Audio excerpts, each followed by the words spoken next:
Thank you for listening to First Light Warrior podcast, where we empower living a savage, not average mindset. The aim is to thrive, not just survive the storms. I draw what I share from my daily experiences as someone living with major health challenges. If you're not already, please consider subscribing, and thank you for the support. This will be episode 3. Let's talk about eagles. No, not the band. I was born and raised in Southern California. Near the beach, though. I live in the Inland Empire now. So I'm not too far from Big Bear Lake. It's just up the hill. In the lake area, there's an eagle sanctuary. And there are 2 famous eagles named Jackie and Shadow. The last 2 years, they didn't have any eggs that hatched. They didn't have any chicks. I can't remember for sure. There might have been a year she didn't even lay any eggs, but 2 years with no surviving babies. This year, they made up for lost time, and there were 3 eggs. Now, if you know anything about that area, Friends of Big Bear Valley manages a Facebook page, and I believe they have YouTube as well. But there are cameras on the nest and the nesting area. It's really quite a big deal, not just with people locally, but with others around the country who want to see what's going on with them. Jackie and Shadow have quite the fan base. So these 3 eggs were laid, and everyone has been watching.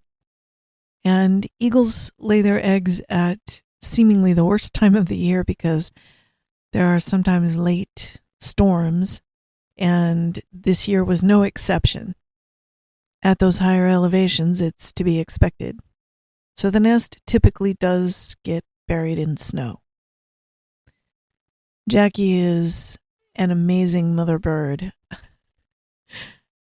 She's really had some marathon sessions sitting on the nest. She's quite dedicated. And Shadow is quite dedicated to making sure that she's fed and well taken care of, and he shores up the nest and all the things that good mom and dad eagles do. So we're watching these eggs. Everybody's checking up daily. And one began to pip. Okay, so we've got viable eggs, and they're starting to hatch. 2 of them hatched, and everyone was holding their breath. What about the 3rd one? No hatch, no hatch. Days. It's not a time to panic because sometimes one is just a little late. A late bloomer.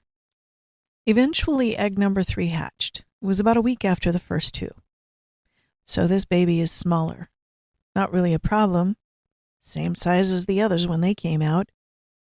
But the problem is, this one's got some catching up to do. And when mom and dad are feeding them, that can mean stiff competition if you're the smallest eagle in the nest. I love a good underdog story, so I was watching this closely. And another storm came, and the nest was buried in snow, and we could not see. And of course, all the daily check-ins, people were concerned. But eventually the storm passed, and the snow began to melt.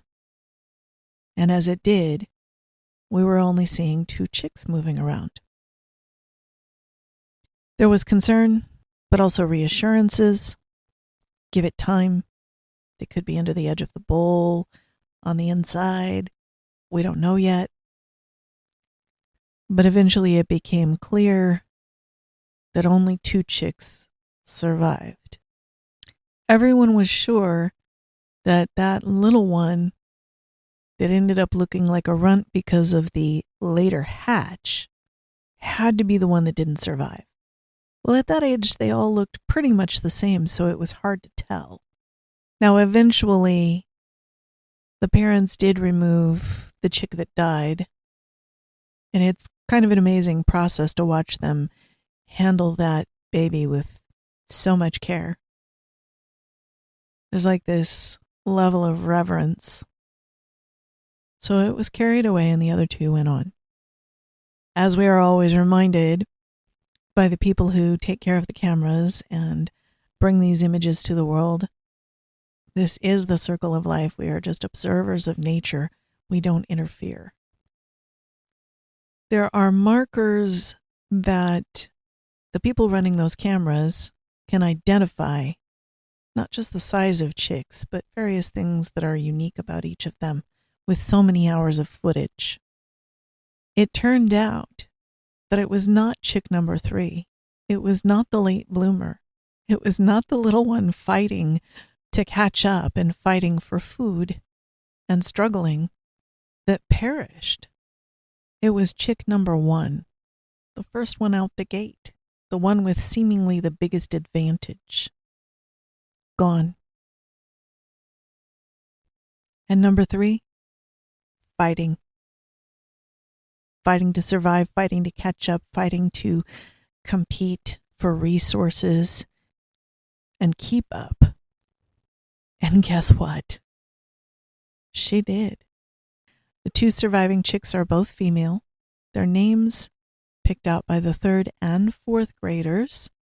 It's normally 3rd graders. They included the classes that had not been able to pick names because there were no chicks previously for a year or 2, and they are Sunny and Gizmo, sisters. Sunny is chick number 3. So as they grew, they began to develop their more adult feathers and grow faster and exercise their wings and prepare for fledging and going off on their own. Chick number 3, Sunny, super determined. She worked those wings. She learned to hop around and stretch and strengthen and begin to catch the breezes.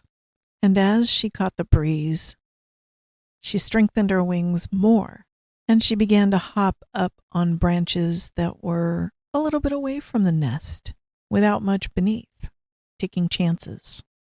It looked like Sunny was taking the lead, and sure enough, then came the day that she caught the breeze and lifted off a branch. And for a few seconds, she was airborne, and then she drifted backwards and landed softly in the nest. First flight. The last chick to hatch. So much excitement. Gizmo, you gotta catch up. She would, but it took a little longer. And guess which chick ended up fledging first and leaving that nest for a real flight? It was Sunny. It was Sunny. And it actually took Gizmo, chick number 2, quite a while to finally decide to take the leap. It may seem obvious why I'm telling this story the way that I am. I did say I like a good underdog story. I like to see stories of survival and thriving and unexpected victory. But it's so personal to me because of what I've been going through this year, which has been the culmination of everything I've been going through over the last decade. And there are changes that have taken place in my life over the last few months watching these babies. And I felt like I was growing right along with Sunny and catching up and becoming stronger and learning and experimenting and lifting off whenever I could, gaining little experiences bit by bit. And honestly, I was so proud to see her be the one to take flight first. I have felt like the late bloomer. I'm 57. I'll be 58 shortly. And I feel like I have so many missed opportunities in my life, so much that I could have done, so much that I wished I had done, so much that I wished I could do. And I felt bypassed and left behind. Over the course of my life, there's been a great deal of sadness around that, a great deal of negative emotion and pain. I always felt cheated by my illness, betrayed by the body that I live in, left behind by everyone else and life in general. With all of that happening, it's easy to become jaded, to become angry, to harbor rage against feeling that your life has been stolen from you. And that is what led to my anger and a sense of defeat every time a life circumstance seemingly yanked the rug out from under me over and over again. And then I had to be taught and reminded and reminded and reminded again by someone who's been through, I would say, a lot worse damage than myself.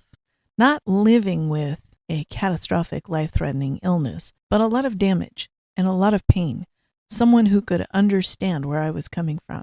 And yet this individual was thriving and bouncing back. And at first it was quite frustrating to see that, because I wondered how does that happen, and how do I get to that point, and why do I once again feel like I'm just left behind? And I had the question in mind, how am I going to live out the rest of my life knowing that I missed the opportunities for the things that I wanted to do the most? Because you see, I had convinced myself that I had to let those things go. We have a lot of strange ideas in society about what age means. And I'm the one who openly celebrated my 50th birthday, because in my tribe, you're not even considered a grown-up until you turn 50. So you would think, with that perspective, I would have been okay with a seemingly late start in life.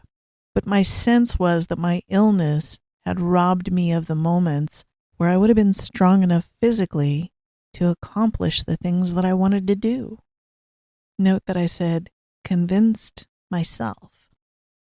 The against all odds type of stories appealed to me because it's something that I always wished for. But I did feel that I was incapable. And then I see someone moving above and beyond all that. And I had to reconsider. What could I do if I set my mind to it? Is there more? There could be more. And if there is, I would sure like to have more. I feel cheated.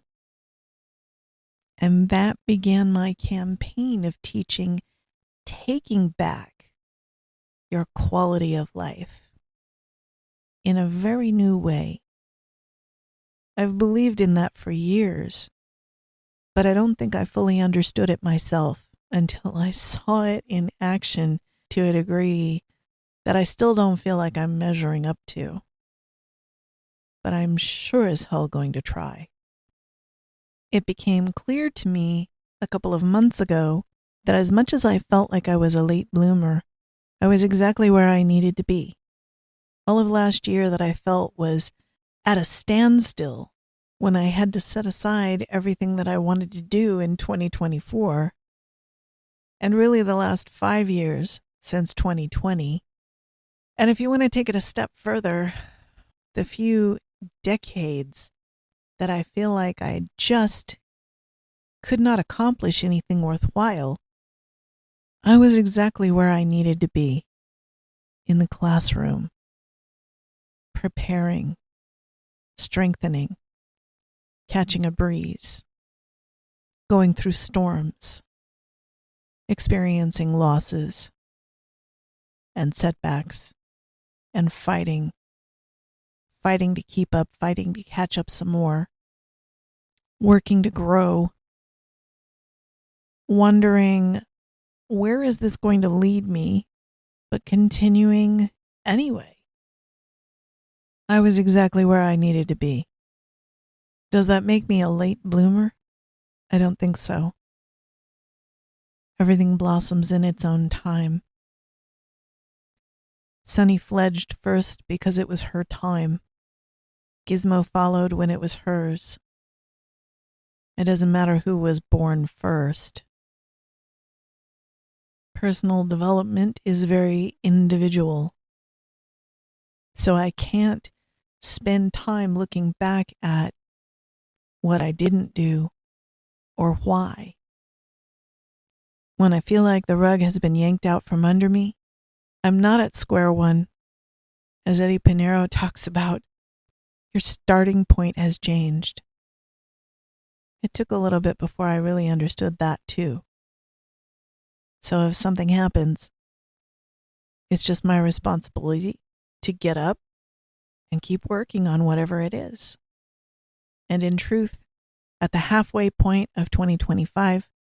So much is unfolding in my life now that I could not have imagined, and I feel like I'm standing on that branch by the nest, looking out at the valley, ready to fly. I'm there. I'm ready. And I don't think I was before. So that's not late. It's right on time. And what a beautiful thing when it finally happens. It's been a very long time since I felt useful and needed and productive. And having that back in my life is everything. This is why I talk about paying it forward and helping others. I take that as a very serious personal responsibility and part of my debt of gratitude to those who have helped me get to this point. Sunny and Gizmo both are a little bit ahead of me because they're already striking out on their own. But I'm getting there. I'm catching up. I'm so much looking forward to everything from this podcast to the coming docuseries on the new platform to my film that has been such a long time in editing and much, much more. I'm looking forward to it. I'm looking forward to 2026. And it's only halfway through this year, but I am looking forward to it. There's the key. I'm looking forward. You can learn a lot from watching eagles and nature in general. So if that's you hanging back in your nest, start looking around and stretching your wings because it may be time. And that is all for this evening. Stay savage.